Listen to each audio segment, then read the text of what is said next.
Tell me why ain't nothing but a mist. Oh, hey, friends, we're live. We're mostly live. We're kind of live. It's me, your friend, Michael Burns the third. Not really the third. It's a lie. I told you a lie right off the bat. I try to get my lies out of the way early. Excited to be here. Going to be chatting with our friend Taylor Lorenz. Oh, I just did the thing, Lorenz. Now you do the thing before you talk to someone and your brain breaks and you're not sure if you're saying their name right. I'm very excited to talk to Taylor today. Taylor put out a great video yesterday, 2 days ago, called "Somebody Needs to Do It." It's about how somebody needs to do it. You know what it's about.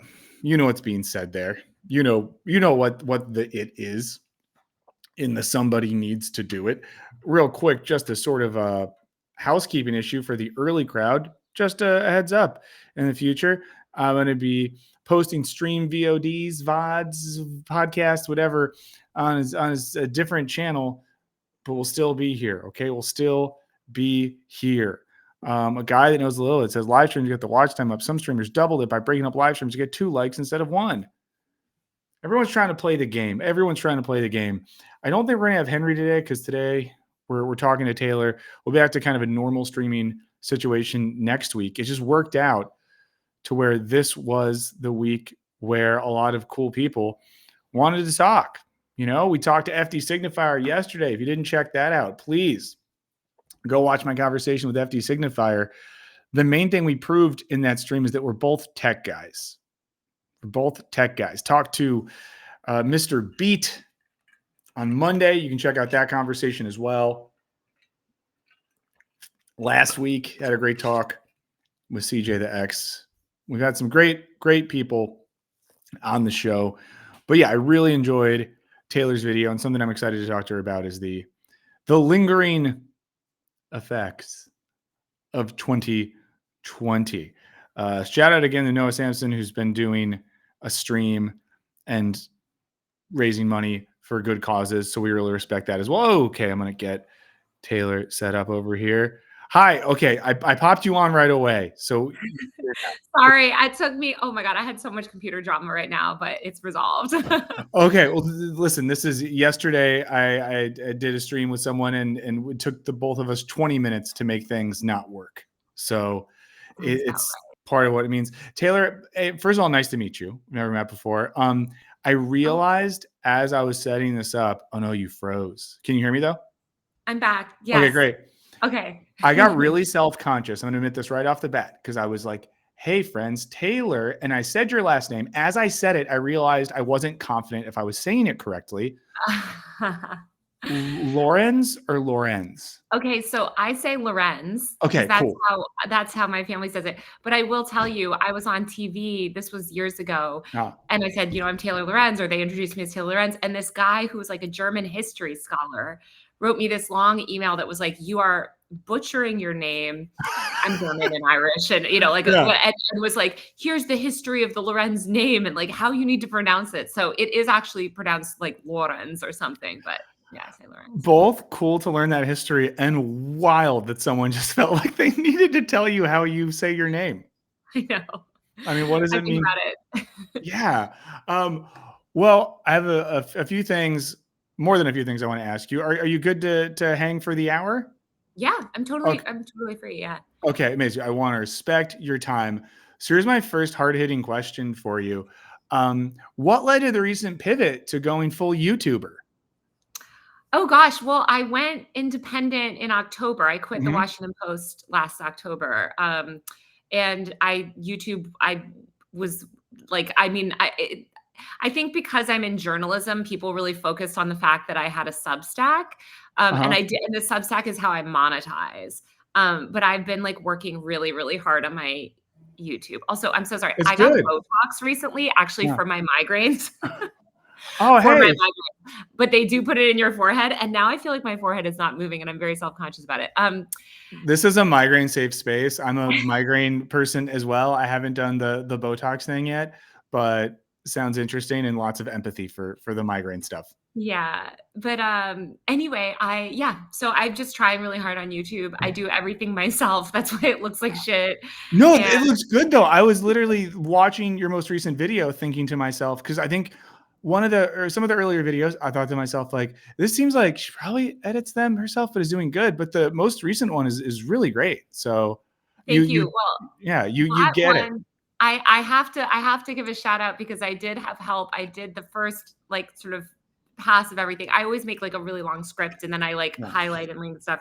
But I had this guy, Chris, who's amazing, and I actually Mhm. don't even know his last name, who helped me with, like, the graphics and stuff of that, like, or just, like, making it all look consistent. So shout out to him. But yeah, I just do it. I mean, as you know, like, I'm not a video, my videos don't have a lot of effects the way that, like, a Johnny Harris video or some other Yeah, people. but I think it's in a sense there's a whole genre of which you are participating in now of YouTube video that I think show, like, for certain things people might want the Harris-esque exploration of maps and things like that via 3D graphics.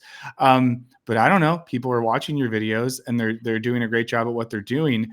I mean, do you find that, and obviously you've done things on video before that, but do you find that the medium of, like, the YouTube video essay is pushing you in different directions or changing the way that you are approaching the topics you're exploring?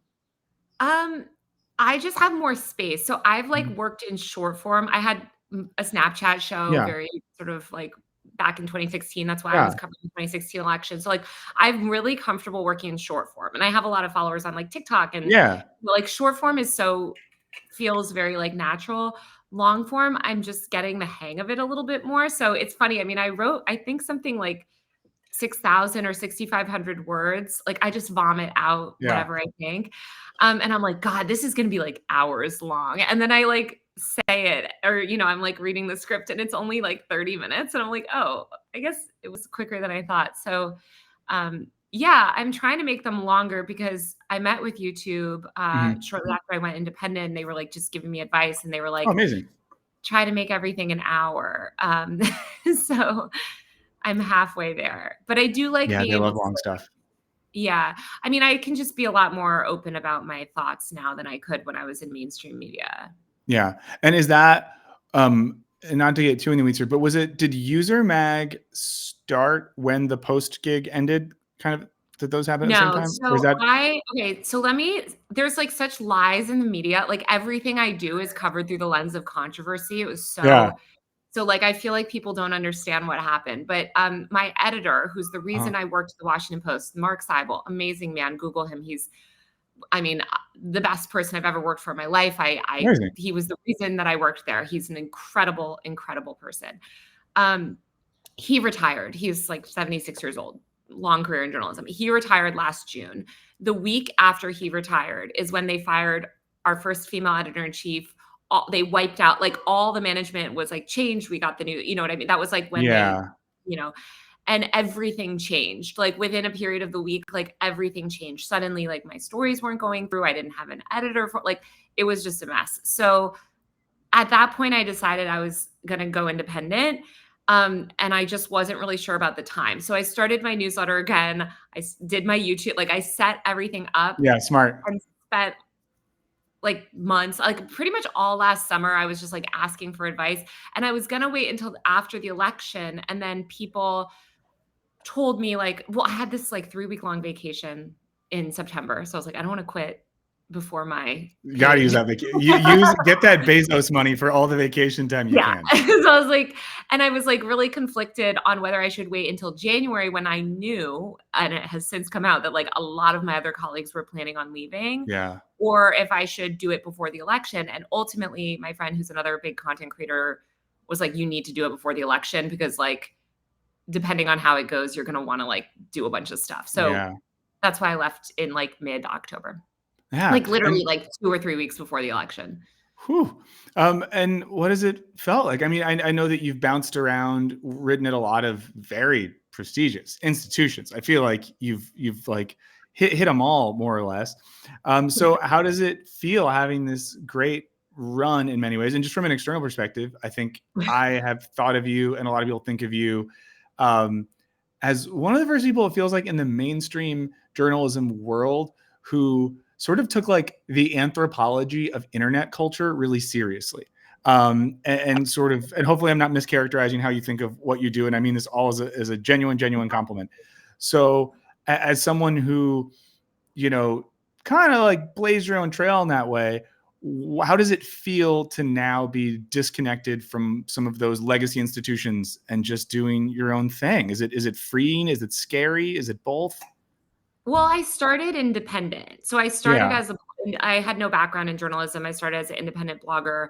For most of my career, I was working in social media, Yeah. doing my Snapchat show, my Facebook show, like so I wasn't writing full time. Well, when was the first time you were like writing full time at a newspaper, magazine, things of that nature? 2018, Okay. 2018. So it was I did about like So I that was a did good 7 run. years of I think it was like 7 years of social media. Like I was always writing. I've always Mhm. done writing, but I was also just like doing I ran like the Vine account for like Uh-huh. People magazine. I was doing that type of shit. Uh, so Crazy. I made the decision to write full time because people were just really weird about social media content. People like they were always, Mhm. I don't know if you remember this discourse, but like throughout the 2010s, like these tech reporters, even people that are some of my friends now, but like Mhm. they were really shitting on me. Like she calls herself a reporter. She's just like an internet poster. She's just doing her Snapchat show. It's not a real reporting. And it was after Charlottesville, actually. I covered Charlottesville. I wrote about it for The Hill, which is where I was working. But it was my live stream. My live stream reached like 3.5 million people. It's the ending scene in Black Klansman. If you've ever seen that movie, that's all my footage. Um, Yeah, I've seen that movie. I didn't realize that was your footage. yeah, I have a Wow. credit in that movie. Amazing. And and I ended up staying and covering Heather Heyer's death. And Mhm. because I got assaulted on the job, Mm. like this guy came and attacked me. So I ended up I Jesus. was the only journalist in the police station when they brought in James Fields. It was this whole thing. And I was just like, I'm so sick of people saying like, I'm not a real reporter because because Yeah. I post online. And so I was like, I'm just going to take a full time. I took a huge pay cut. Um, and I was like, I'm just going to write full time for a few years. And my dream was to work at BuzzFeed. That was like, Mhm. like as every millennial, like I was like, Yeah, "New in a millennial, certain era, that makes perfect sense. BuzzFeed or Vice." Uh-huh. And by the time I like really switched to writing full time, like those places just didn't exist. So Yeah. they were like in decline. So anyway, I ended up working at the Atlantic, which I Mhm. loved. And then the New York Times recruited me and I was like, okay, like never really wanted to work there, but I'll You can't see say how no it to the goes. New York Times. I mean, just Like, to have that on one's resume is so well, cool. that's what I thought. I was like telling my friend, I was like, I'm gonna go there. I'm gonna work for 6 months and I'm gonna quit. And then I'm gonna say former New York Times reporter. But I did really end up liking it. Why I left that job because I got my book deal, and Mhm. like the Times is just really restrictive on again like what you can say and the opinions Yeah. you can express. So I joined the Post as a columnist so I could express opinions, but I want to say a lot more than I think even Yeah. Well, and I think as someone who's like followed your work, I do feel like there's points at which I feel like people were like, "Oh wow, Taylor Lorenz is saying stuff now. She's really going yeah. for it." So uh, is that kind of? But I guess in a sense, is the upside and downside of that? Like you can say whatever you want, but then the more you say whatever you want, you have to deal with the freaks because you are. And I'm going to be very reckless with my language here. You are just like one of the biggest freak magnets ever in terms of the worst. Some of the worst people get very obsessed with you, and then you have to deal with them. And I feel like you handle it, at least looking externally, so well by many metrics. I mean, in that like you exist. I feel like if some of the people that have been obsessed with you are obsessed with me, I would have just like moved to North Dakota and become like an oil field worker and change my name. Don't do that. Um, but Yeah. yeah, I mean, is it at all like a double-edged sword having the space and freedom to kind of say what you really want to say? Yeah, they always so I cover influencers. So like since the jump, I started as a blogger and I've always been very involved in online spaces. So like I mean everything that I always say this, but like everything that the right has done to me in terms of like doxing me, trying to swat me, like all this crazy stuff, like I dealt with all of that from like crazy YouTuber fans for Yeah. forever. Always. I've always written about online attention and fandoms. So I mean, like Jake Paul fans posted my phone number publicly in Oh 2016 and boy. like were showing up at my house. So like I just like I'm used to sort of that aspect of the internet, and I've written a lot. I wrote about Gamergate. Like I've written a lot about the weaponization of the internet. I think what was really hard was like when 2020 hit, Mhm. and like Tucker Carlson was doing all these segments about me, and I couldn't respond, because when you can respond, you can like like it's a battle of narratives, and like you need to like manage. And this was ultimately like one of the reasons I left the Post too, is like they at the Post I could say my opinions. I was a columnist, so I had the ability to say whatever I want, like whatever I thought, but they weren't letting me like respond. And that was really like bothering me. So because I feel like it was actually it would make the harassment and abuse worse, because instead Mhm. of being able to correct misinformation about myself in real time, they would be like, just ignore it, just ignore it. And I'm like, no, you have to correct things in real Mhm. time. Otherwise it becomes fact. And I literally saw a whole thread. Somebody sent me like a Reddit thread about my YouTube video. And it was just like all these conspiracy theories about me. And I was like, God, if I had just, you know, had the ability to like respond in real time. So that's something I Yeah. really wanted to do. I think a lot of people also maybe like didn't really understand my politics. Like I think because I worked at these like mainstream liberal institutions, I was like being conflated with like their ideology, which is Yeah. not something I've ever shared. So I think like that was another thing where like a lot of people that followed me, because they're like, she's a New York Times reporter, like maybe are a little bit more exposed to like my political beliefs now. And they're like, maybe they disagree with some of them, but Yeah, that's the thing that does happen. I feel like when someone leaves the Times or the Atlantic or places like that and then expresses more progressive or left-leaning views, people are like, "Oh, okay, yeah. good to know." Because it's with with institutions like that, it's hard not to feel like someone gets conflated or sucked up in like the legacy and power of that thing. Yeah. So let's talk about this then. Your most recent video has done very well, so congrats. That's and it's really blowing up, and it's on the somebody needs to do it phenomenon. A thing I like about this video too is you did a really good job in it. It feels like to me. So I'm not someone, I don't really go on TikTok. So I like when people make a thing that sort of explains to me as an just aged millennial what a thing on TikTok means. But the video does such a good job of contextualizing that. So what like led to this one? What was the thought process by which you were like, this is the video that I need to make right now? Yeah, so I had been following that meme for a while, because I always look at like I have a bunch of like blank accounts on different social media that Mm-hmm. I use to like basically see what gets served to me, Mm-hmm. like an algorithm. And I have one Twitter account. Actually, I've just been using mostly my user magazine account. I don't really post that much from it, but I like lurk.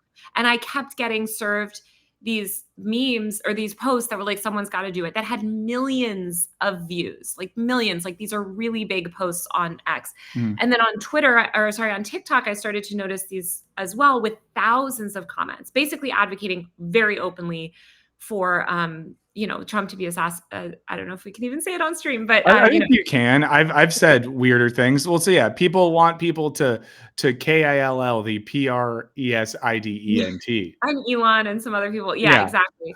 So I had watched that. I had seen the TikToks. I had seen the content when I was getting canceled once again for saying like some stuff about Luigi Mangione. I brought this up on like multiple television networks. I was on cable news. I brought this up on cable news. I was like, hey, do you know that like one of the biggest memes in the internet right now is about like killing the president? Like, shouldn't that be a part of these conversations? Yeah. Like this move towards violence? And none of these mainstream reporters like cared or wanted to talk about it. I pitched it as a freelance piece a couple places, and like Uh-huh. they were actually very like nervous about um publishing anything about the meme, because they were like, it's going to be like, whatever. I don't know. So I was like, all right, you know what? I'm just going to make my own video about it, because I really want to talk about like what got us here. And I did a lot of interviews for that video and research, and I had gotten like the information from the Network Contagion Research Institute and some other people that study this stuff. So I just wanted to talk about sort of like 2020, and I also try to make leftists realize that like COVID was this major event. There's a lot of leftists that have just like drank up right-wing propaganda on Mhm. COVID and 2020, and I want other people that like share my beliefs to understand like what they've fallen for. Mhm. Um, and so I just, yeah, I wanted to say what I wanted to say. I don't know. I literally Yeah. vomited it all out at once. Like I just like wrote it, and And I was like, I hope this is coherent. So I don't know. Listen, if my ADHD addled brain paid attention and was enthused, it's definitely doing something right. But something in the video that comes up that I think is important, and I do think you're absolutely right, has been under discussed, is the massive cultural and historical importance of 2020. It is really wild how, in many ways, and I am guilty of this in so many ways, we've kind of forgotten like what happened in 2020. We've forgotten the significance. And there's something you get at in the video that I think is really important. And one of the fundamental contradictions of, let's just say, spring, summer, fall 2020 is we have this era where for most of us who are not 100 years old, experiencing one of the most horrific, public health disasters of our lifetime. It's affecting the entire world. There's a sense of existential fear and dread that we've never experienced before. At the same time, a lot of us in America and a lot of other countries are like getting money from the government, are getting healthcare things covered, are having subsidies around many of the things that make our lives so difficult. And I know a thing that people feel almost guilty talking about sometimes, that it's one of those conversations friends have where like you look around and make sure you can say this safely. It's like, in some ways that was one of the happiest times of my life. And you feel horrible saying it because like to think that at a time where people were needlessly dying and suffering, many of us felt like, oh wow, I'm like reading books again or picking up hobbies or doing these sorts of things. And I feel like the irreconcilable contradiction of that moment in a sense is one of the reasons why people have turned it off, because they don't want to reflect on either how horrific it all was / is, and how there was a period where the government just gave us money and nothing bad happened. And well, also just like we saw this like mass expansion of the social safety net in a way that we've never seen in our lifetime. And also just like the lies that the government, like we just saw that like, oh, resources can be allocated. Like New Mexico taking like the wokest thing, like taking literal oil and gas revenue and using it to pay for early childhood education. Like these are things that we That's can like do now. Like, Norwegian stuff. right. Like, and I understand, like, okay, we can't give $600 checks to everyone forever, whatever these conservatives want to say. But it's like, okay, but we are spending like billions and billions of dollars on things. Like, we could actually really reallocate our system to provide basic social services that everybody else in, and by the way, all those other countries had a lot lower, better public health outcomes as well. Yeah. But there was also this like general feeling of like solidarity among many groups that year. And Yeah. I think because it was this like traumatic time, and I had a lot of friends. I mean, I had 3 friends, unfortunately, take their own lives that year. I think I'm so sorry. addiction. It was like a really horrible, but here's the reality. And I wish wish sort of people would understand. We had that social safety net and it was a lot of death and trauma. The death and trauma is still happening. COVID is still running rampant. Yes, we've killed off like the most immunocompromised people. So like the death rate is slowed, but we did nothing to mitigate disease. And we were taking real steps towards public health protections back in 2020, like upgraded air ventilation, paid sick leave.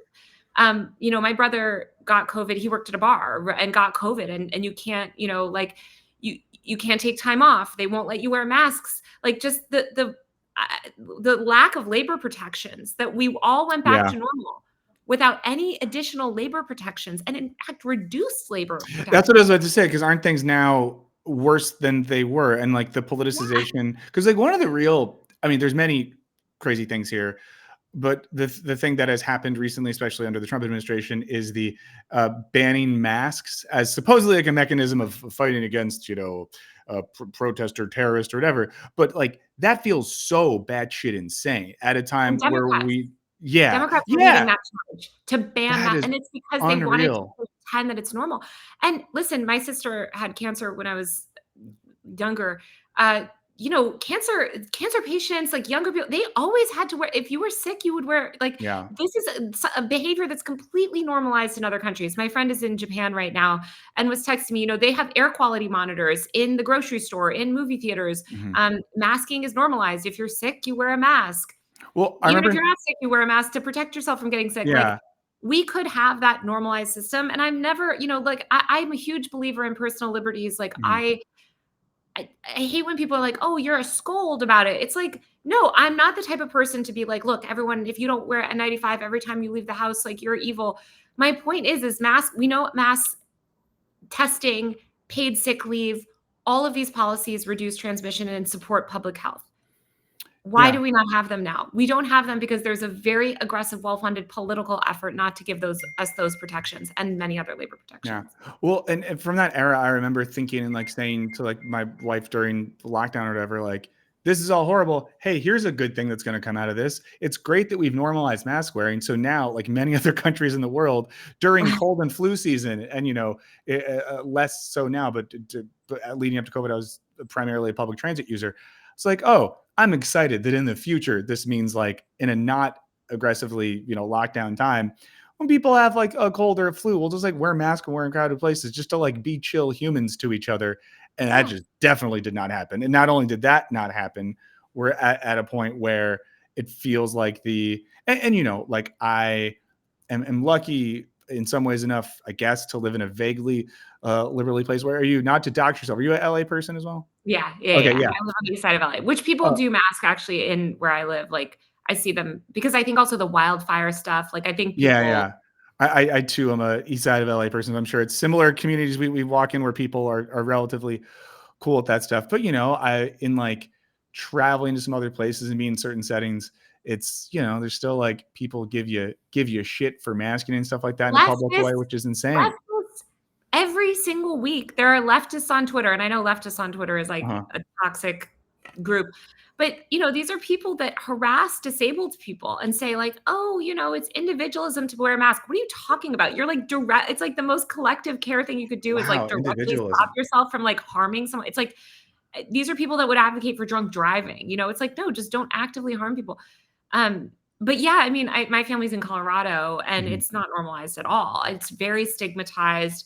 I mean, a huge issue that I have is with the labor stuff because I'm immunocompromised. If I worked retail and I worked retail for a lot, I just support myself for years before I got into media full time.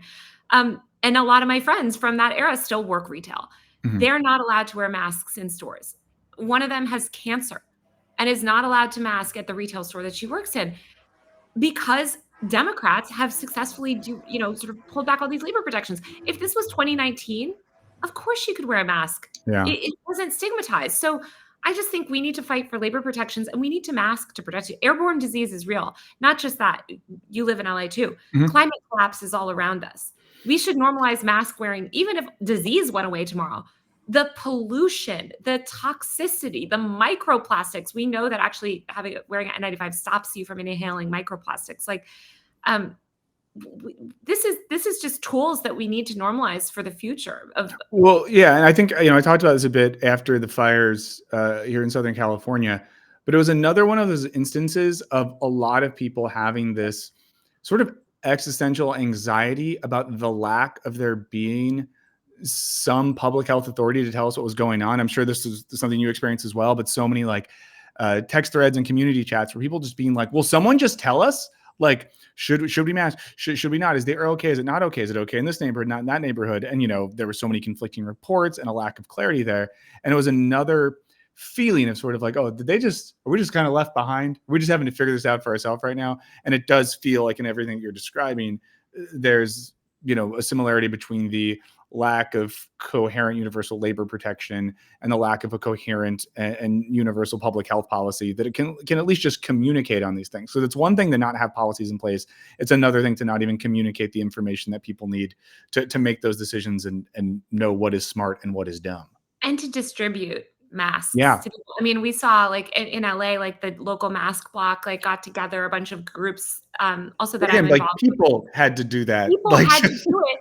Because again, the government doesn't give a shit. They're never going to tell you the air, or they'll lie to you. They'll tell you, yeah, the air is safe. Yeah. I mean, I'm from New York originally. Like I remember after 9/11, they're like, yeah, everybody go back, just get back to work. That's the most important thing. You get back to work.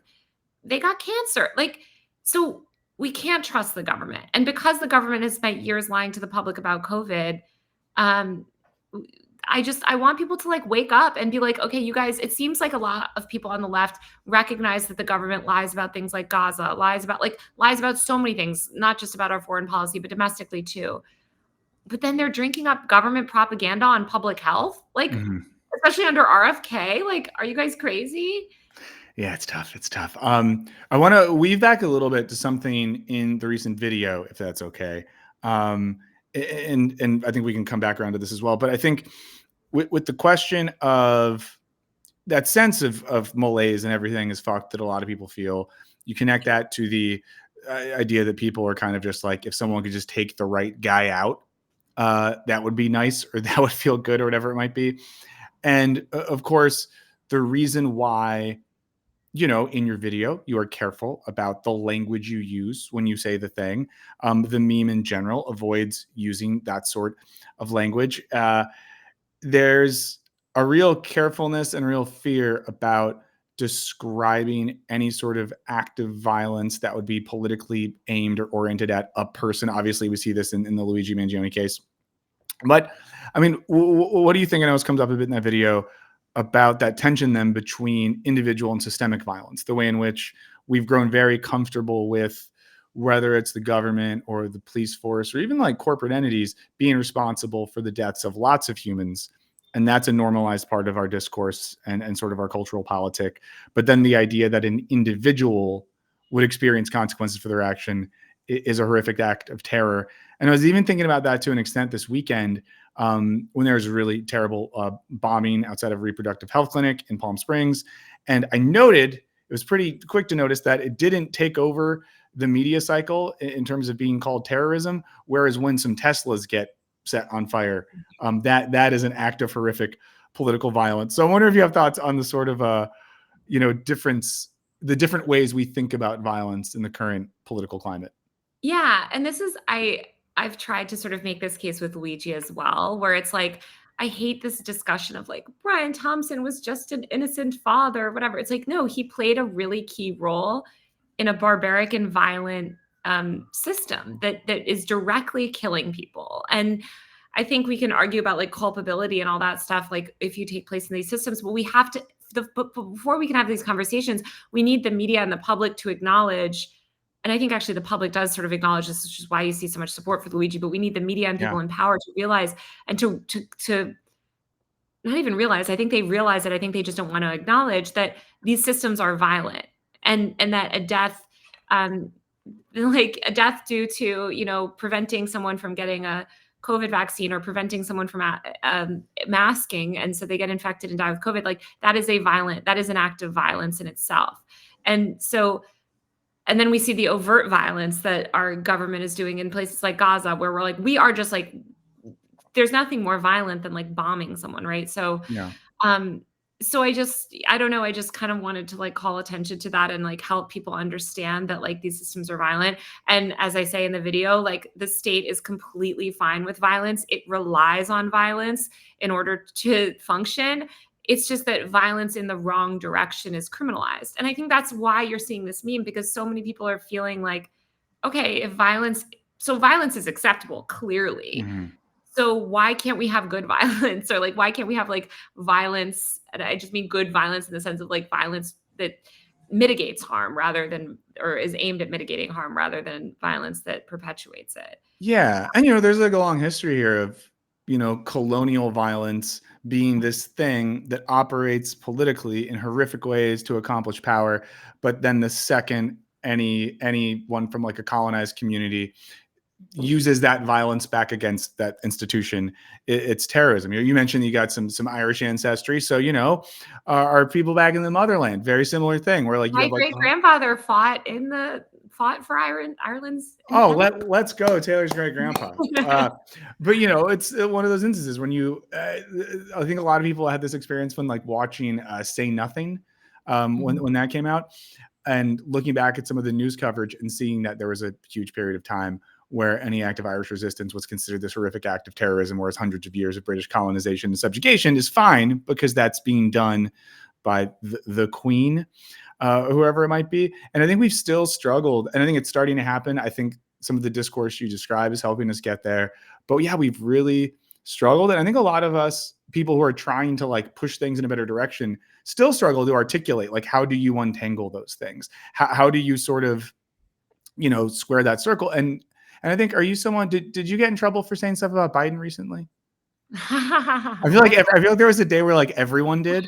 Well, it's so funny because I called him a war criminal for a long time. I mean, since October 7th. I mean, Yeah. every president, in my opinion, has been a war criminal, at least in Yeah. my lifetime.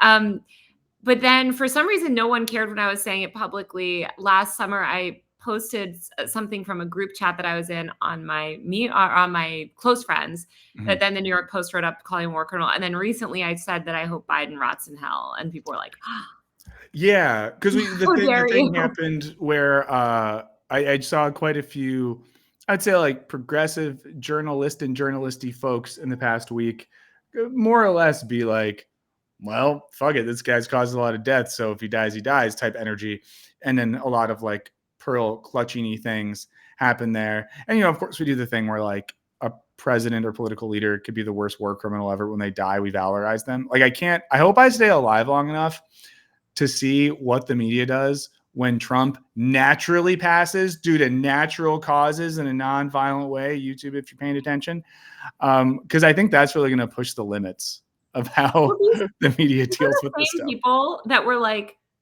I didn't agree with everything Henry Kissinger did, but he Yeah. was a great man. Like, what are you talking about? There are people Yeah. that cause harm in the world. And I hate this, like I mean, I'm extremely anti-war, Mhm. anti-interventionism, and like, I don't believe, but like, I'm not like pro-violence. You have to acknowledge that a person perpetuating violence is like doing harm, Yeah. so yeah, I just thought that that was so stupid, and I think what is unfortunate is that Joe Biden will never will never be forced to account for the atrocities Mm-mm. that he's facilitated. No, they'll never have to do that, which is really, really great and special and feels very nice. I mean, what do you think then about, is there anywhere for this energy to go? So when I think about somebody needs to do it meme thing, which I'm going to be 100% honest, then I only learned about via your video. But I think about that energy, and I think about a lot of other adjacent sort of digital political energy. I know this is like one of your main areas of stuff that you know about and you look into. A thing that I struggle with sometimes is like, but where does it go?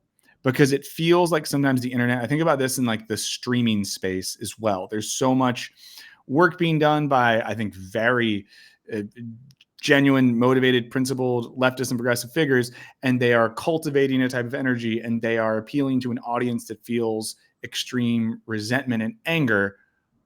But I think the question is like, yeah, but what is there anything can we do anything with that? Does it go anywhere? And I'm wondering if you have thoughts on that. Yeah, I think we can do things with it, but we need collectivism, and, like, that's kind of also what my video is about, Yeah. is, like, we had collectivism in 2020. We all came together to achieve quite a bit, and that was fractured intentionally by people in power, and leftists fucking fell for it. That's what makes me so pissed because 'cause I'm like, Well, "You so here's what fell I for it." can you say a bit more about that for folks who haven't watched the video? And friends, if you haven't watched it, go watch it when we're Yeah. done with this. But say a little bit more about how, and I know you talked a bit about some of the, especially the masking and COVID related stuff, but maybe say a little bit more about the ways in which you think that it's leftists who have fell for something or sort of And just to be participated in clear, this setting. right-wingers and liberals also fell for it. Everyone fell for it. The vast amount of the public fell for it, which is why my video is my video. But Yeah. what bothers me about leftists is like these are people that go online all day or go or Mhm. involved that recognize the problems, right? And I actually think are aligned on the solutions. But I think 2020 was sort of this event that they wanted to quote unquote get back to normal, Mhm. and unfortunately it does center around public health, but like dropping masking and dropping public protections and this belief which is very anti-science that to put all this pressure on the vaccine to like bring us back to normal was horrible because we didn't want to go, we shouldn't have wanted to go back to normal. Mhm. We could have said yes, okay, we have vaccines so we can, but by the way, vaccines are supported by masking, so we should still continue mask. And by the way, that also doesn't mean that we should all, why are we being forced back to work 5-6 days a week without any paid sick leave? Why are we allowing Biden to end paid sick leave? Why are we allowing Biden to kick millions off Medicare? I think we should have pushed back a lot harder on all of that stuff. And I think the Yeah. reason a lot of people didn't push back on a lot of the dismantling of that collective care is because they started to embrace individualism because it feels better.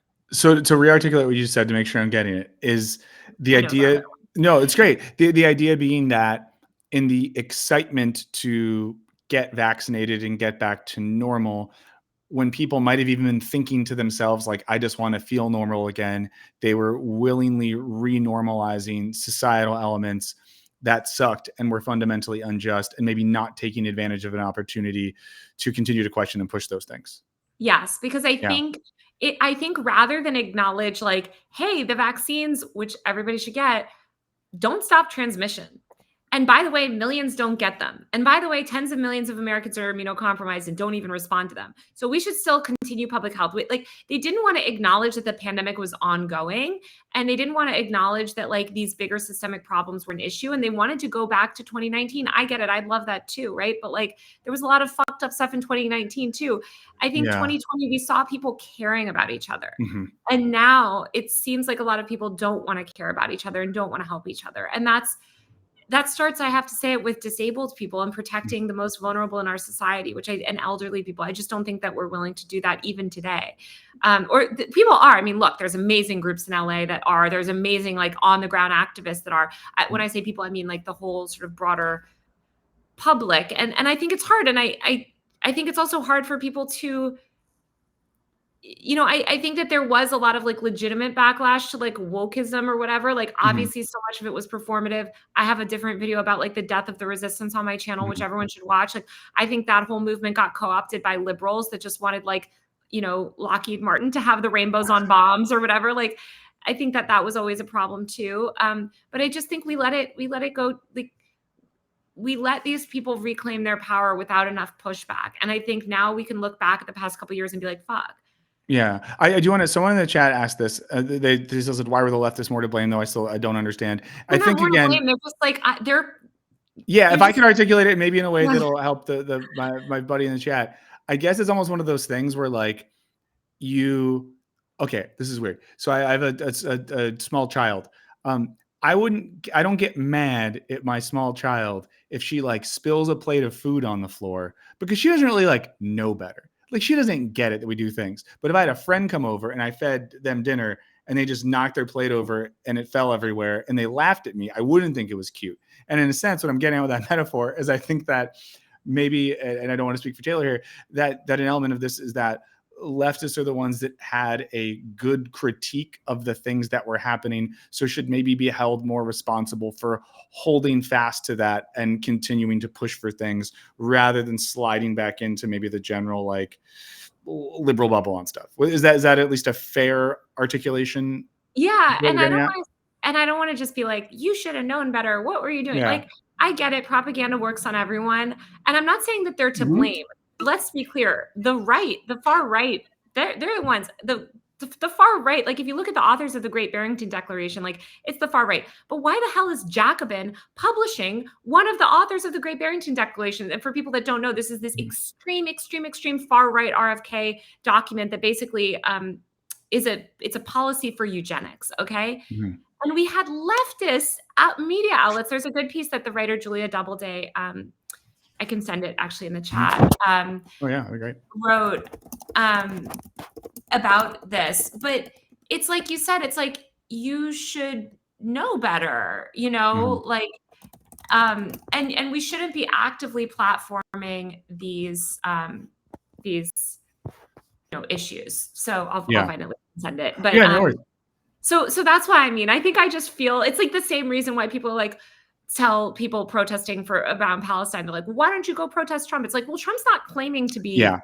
Trump's not claiming to anything other than he wants to turn it into like a casino, like Gaza into casino. So like that's why there's pressure on the Democrats. And that's how I feel with leftists.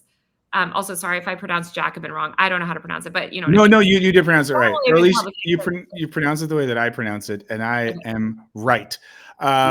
No, Jack and they've gotten very, very goofy and done a lot of very goofy stuff, and I think some of it's maybe clickbait or trying to like present different viewpoints. But there's a piece that they came out this week that I might make a quick video about because it made me so mad.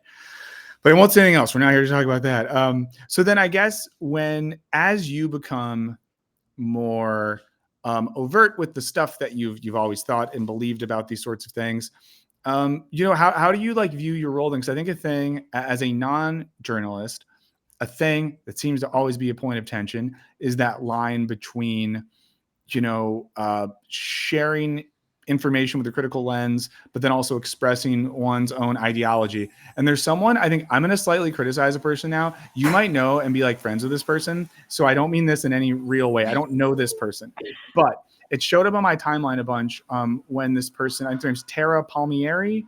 Oh, Or Tara Palmieri. Palmieri. I know Yeah, Tara. Yeah, when yeah. it seems like a very nice person, but a thing that stood out to me, they launched a YouTube channel and did a whole thing, and like there was a New York Times profile, and the big pitch of it was like, I don't vote, so when I cover politics, I don't. No belief goes into it. I talk about it the way I would cover like sports or anything else. And to me, and this is like my media consumption, I was like, that seems insane because I want to know what someone thinks, because I want to know, I at least want to like have a lens for their coverage. Meaning that like if someone's conservative, I'd rather know they're conservative. And if someone skews more progressive, I want to know that, because these things affect how we literally interpret reality.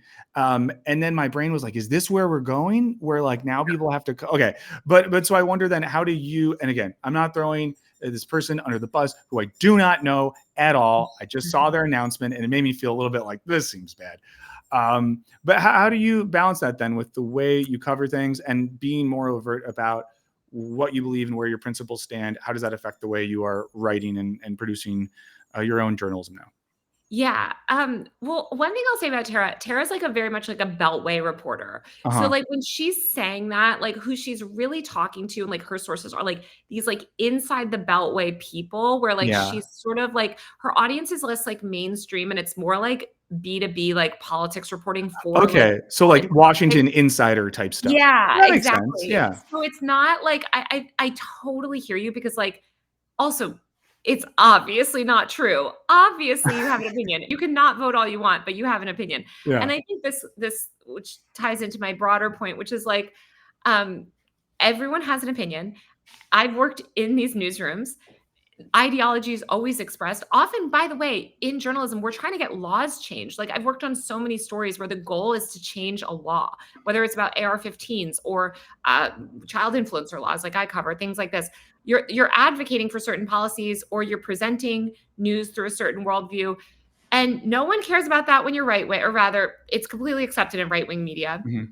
Centrist neoliberal belief systems are mainstream through the traditional press.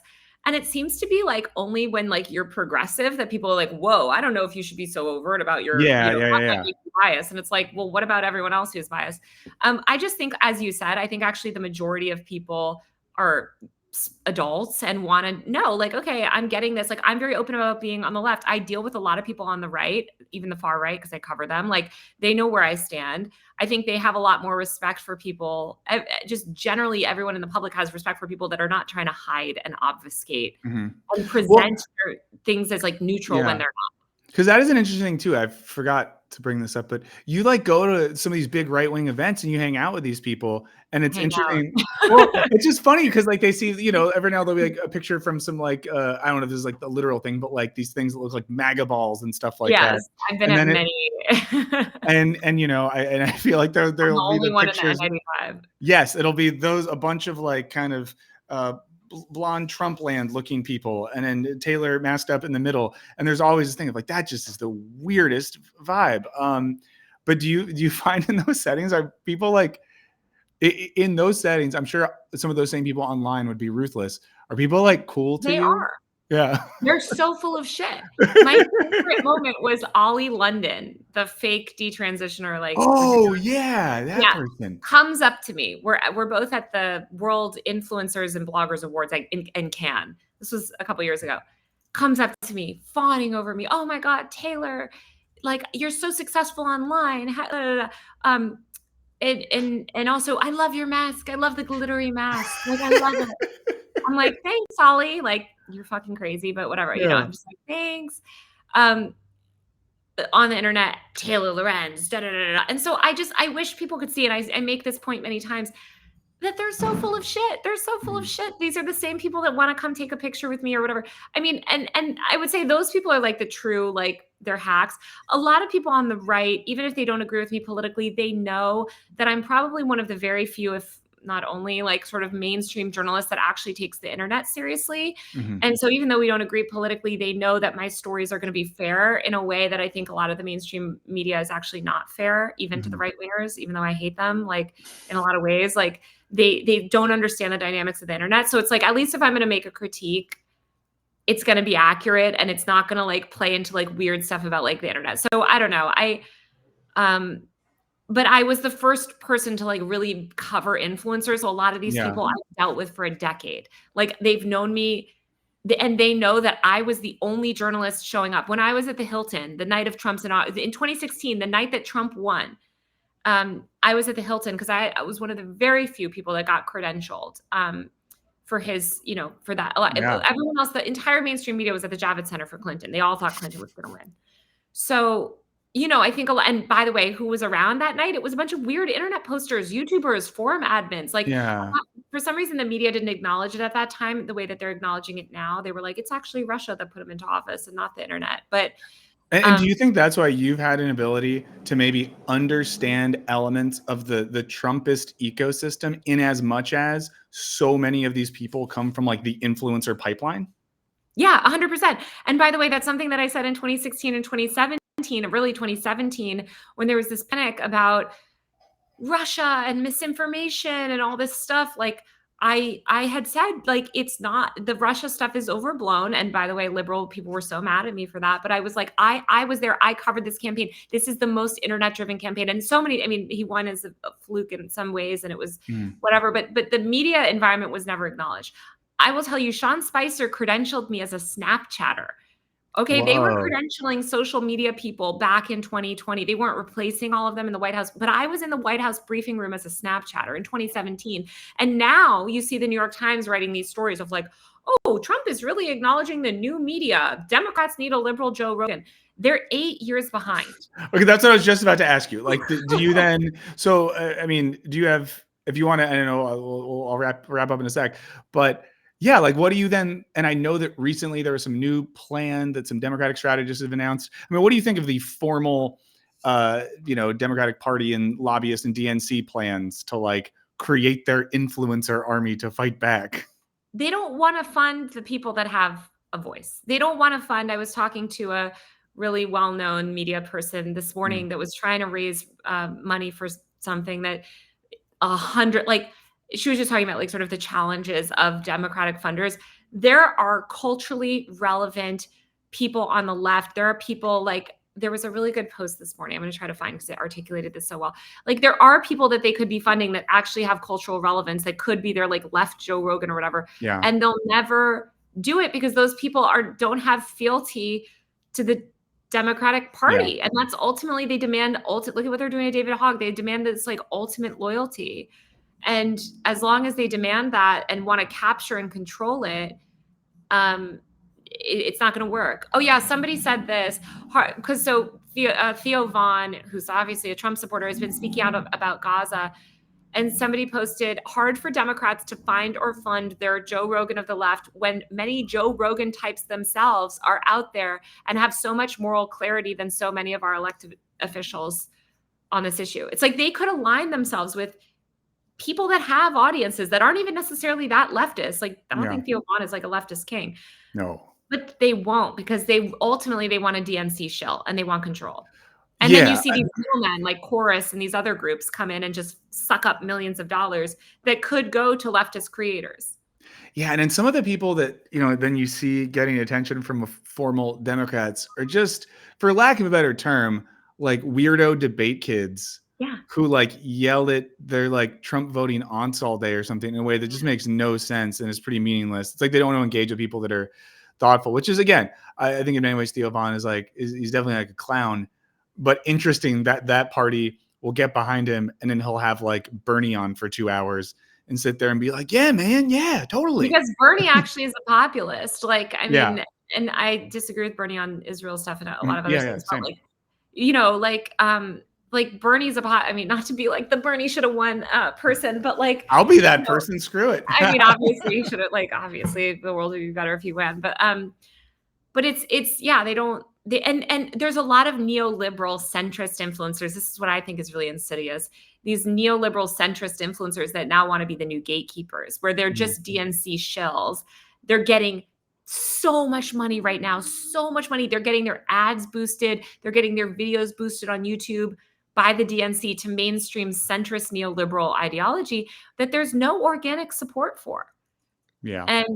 And meanwhile, everyone else on the left is like struggling so bad they won't even fund. I mean, sorry, I didn't have to go, but like I was trying to respect your time. I covered a lot about like the Candace Owens and how the right and Brett Cooper and a lot of these right wingers have leveraged celebrity gossip and how they're using these things like the Amber Heard case or the Blake Lively case to like basically dismantle Me Too. I heard from so many progressive pop culture celebrity news. They don't talk about politics at all. They're just covering pop culture, like, but not in a regressive way. They're like actually they can't. These Democratic consultants will not give them money because they don't.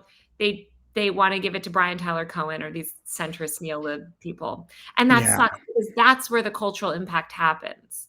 Yeah. I mean, and again, like I think the thing a lot of people who are not as internet pilled missed post the last election was that a lot of the folks being, the Joe Rogan sphere, so many people they don't talk about politics. Like they'll have a 3-hour show about how some archaeological fossil that isn't real means that there's aliens or something. They don't need to fund and have this cultural impact, but you need to have like people that have podcasts to talk about sports and video games and movies and culture and all this sort of stuff, because that's where people want to hang out and that's where people get influenced by. And I mean, you would know much better than I, but it seems like there is no indication that anyone in that party is learning any real lesson or is going to make any significant change. They're doubling down. They're tripling down. And I'm sure they're going to win seats in the midterms, and then that's going to validate them even more to think that they need to do. So, I mean, I don't know. I don't consider myself a Democrat, so I just say good luck to them. This is where I should let you know. This show is officially funded by the Democratic Party. No. Yeah. Well, I really appreciate you taking the time to be here and hang out. Obviously, if you haven't seen Taylor's most recent video, I did put a link in the description. And if people want to support you beyond watching your stuff, reading your stuff, is UserMag the place they should go to sign up? Yes. And just give the quick pitch on that if you don't mind.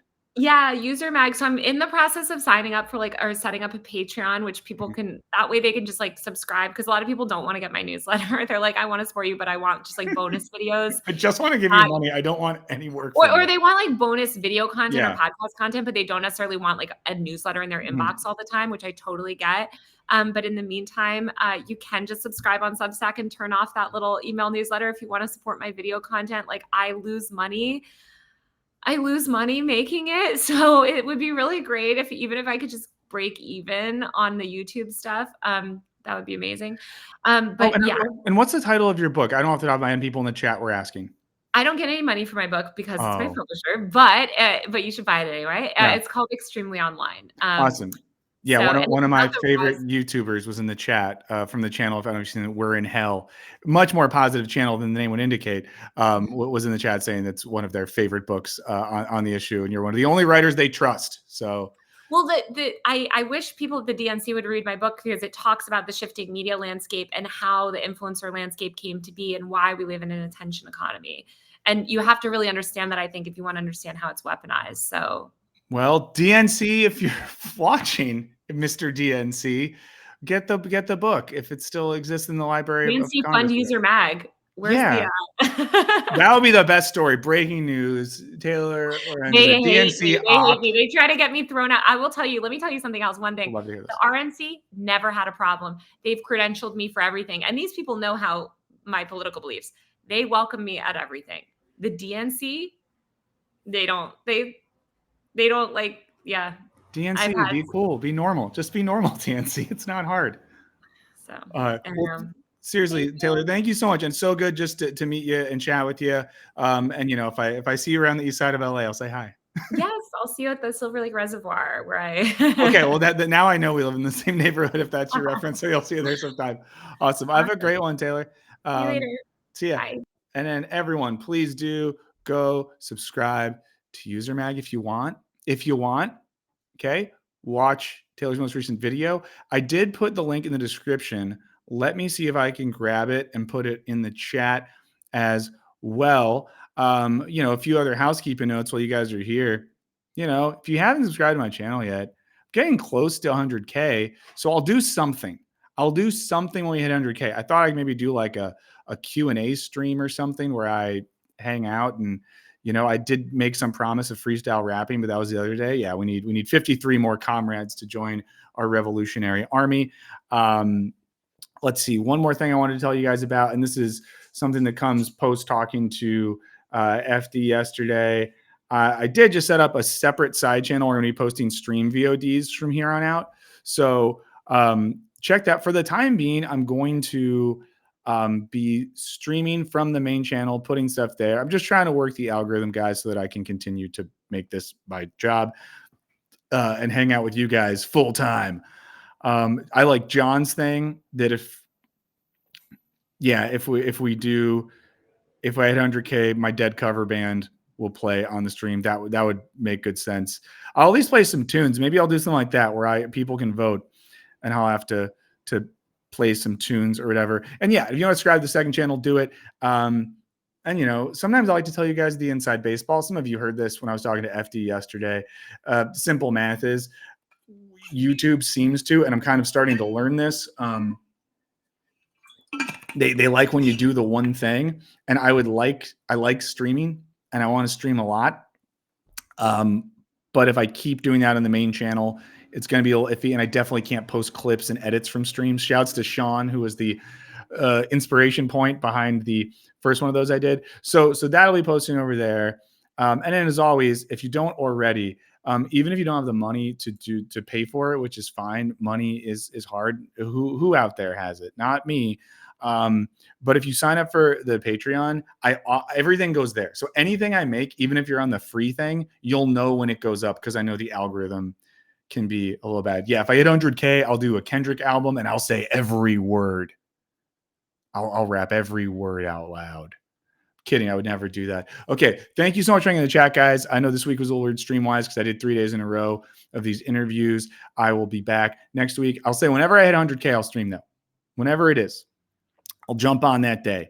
I will jump on that day and do a stream. And also for patrons, I have a question for you soon. I'm waiting because I've been overwhelming the patrons with polls, but I have some questions for you that I'll be posing a little bit later. Eddie, good to see you. Eddie, I'm glad that you're watching, but pay some attention to your family. Shout out to Eddie's wife and Eddie's daughter. You guys are the best. Glad that you let Eddie hang out with you. The rest of you have a really good rest of your week. I'll see you on the other side. By the other side, I mean next week. I'm not planning to die. I hope that I don't want to meet you guys in heaven yet. One day, but shouts to Eric Clapton. No tears in heaven just yet. And Jackson, let's stream next week. Okay, guys, take it easy. And thanks again to Taylor Lorenz for coming on. I really enjoyed that. I hope you did as well.